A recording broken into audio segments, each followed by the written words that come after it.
El potencial de las células madres para reemplazar las células dañadas y tejidos es importante para aquellos que requieren un trasplante durante su vida.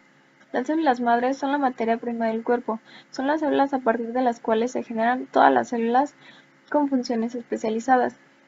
En condiciones adecuadas dentro del cuerpo o en el laboratorio, las células madres se dividen para formar más células llamadas células hijas. Estas células hijas se convierten en nuevas células madres o en células especializadas con una función más específica, como células sanguíneas, neuronas cerebrales, músculo cárdiaco o huesos. Ninguna otra célula del cuerpo tiene la capacidad natural para generar nuevos tipos de células. Las células madres tienen el potencial de tratar una enorme gama de enfermedades y condiciones que afectan a millones de personas en el mundo. Su potencial para tratar tantas enfermedades descansa sobre sus propiedades únicas, que son la autorrenovación, la diferenciación. El proceso de la obtención de células madres se clasifica en la biotecnología médica farmacéutica o biotecnología roja. Estas comprenden en las aplicaciones terapéuticas, diagnósticas de salud animal y de investigación biomédica. Una de las principales áreas de aplicación es en la ingeniería celular y de tejidos. Como ya se comentó, las células madres son la materia prima del cuerpo, pero ¿de dónde provienen estas células madre? Existen diferentes fuentes donde se pueden extraer. Una de ellas son las células madre embrionarias. Estas células provienen de embriones de entre 3 a 5 días de vida. En esta etapa, un embrión se denomina blástula y tiene alrededor de 150 células. Una manera más son las células madre adultas. Estas células madres se encuentran en pequeñas cantidades en la mayoría de los tejidos de personas adultas, como por ejemplo la médula ósea o la grasa. También existen las células adultas modificadas para que tengan propiedades de células madre embrionarias. En este sistema es mediante el uso de la reprogramación genética. Los científicos han transformado satisfactoriamente las células adultas normales en células madre. Con esta nueva técnica, los investigadores pueden usar las células reprogramadas en lugar de las células madre embrionarias y así pueden evitar que el sistema inmunitario rechace las nuevas células. Por último, tenemos las células madre perinatales. Estas tienen la capacidad de convertirse en células especializadas, se encuentran en el líquido amniótico y las células madres sanguíneas en el cordón umbilical. Los investigadores han identificado células madre en muestras de líquido amniótico obtenidas de embarazadas durante el procedimiento denominado como aminocéntesis. Las células madre tienen una gran importancia en la biotecnología, porque se puede utilizar como terapia con células madre, también conocida como medicina regenerativa, que promueve la respuesta repartitiva del tejido enfermo. También puede ser disfuncional o lesionado, utilizando células madre o sus derivados. La biotecnología es muy importante porque se han utilizado algunas investigaciones para promover la movilización y así la mayor parte de las células se puedan dirigir a los tejidos dañados.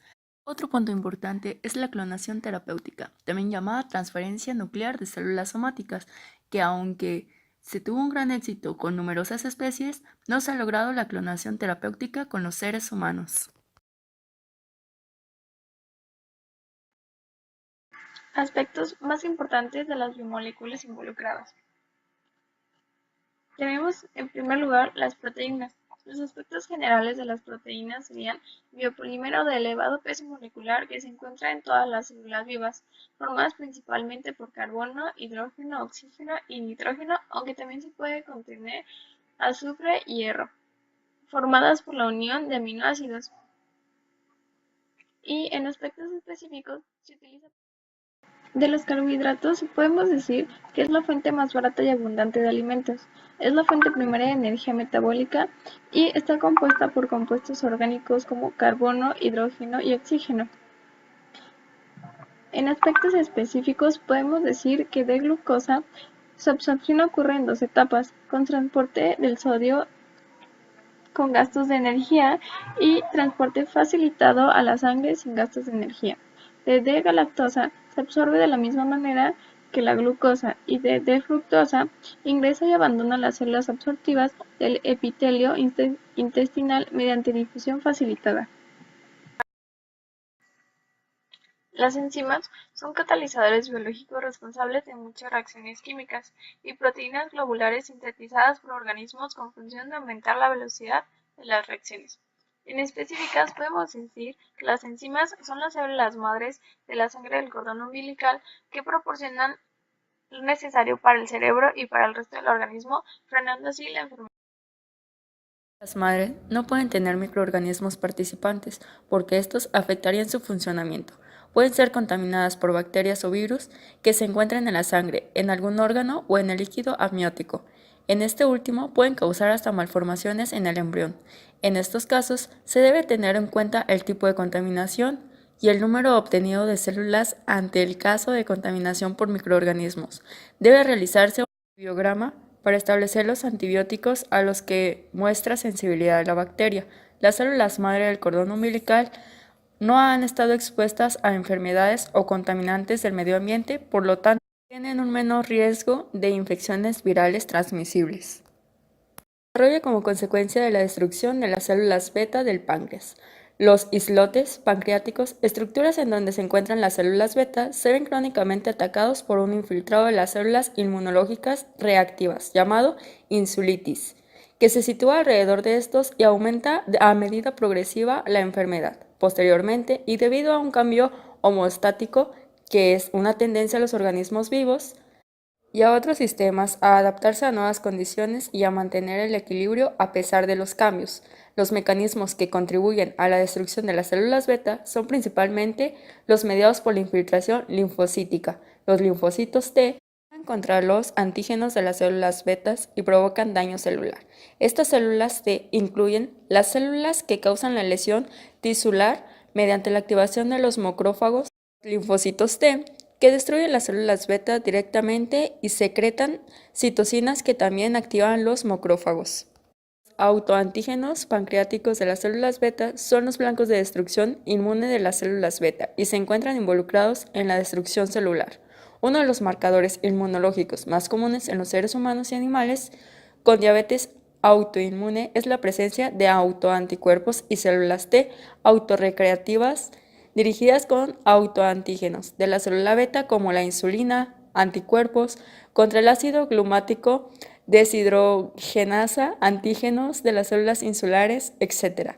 El riesgo de desarrollar diabetes se relaciona con el número de autoanticuerpos marcadores. La presencia de 2 o más da una posibilidad más alta de padecer la enfermedad que la presencia de uno solo. Ahora bien, como sabemos, las células madre pueden dar lugar a otras células, pueden diferenciarse en otros tipos de célula y autorrenovarse, es decir, dividirse y hacer copias de sí misma. Por ello, pueden colonizar, integrarse y originar nuevos tejidos.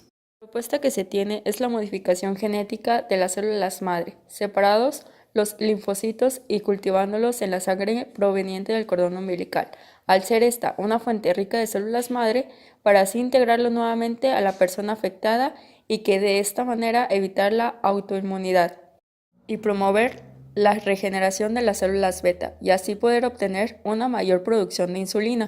Otra propuesta es la modificación de la célula para disminuir la producción de ácido glumático, ya que éste se comporta como un autoantígeno y de esta manera destruye las células beta, al igual que en el proceso anterior se propone separarlas mediante un proceso de centrifugación o bien un bucle integrándolo a las células madre proveniente del cordón umbilical, esperando obtener un comportamiento similar que al del caso anterior.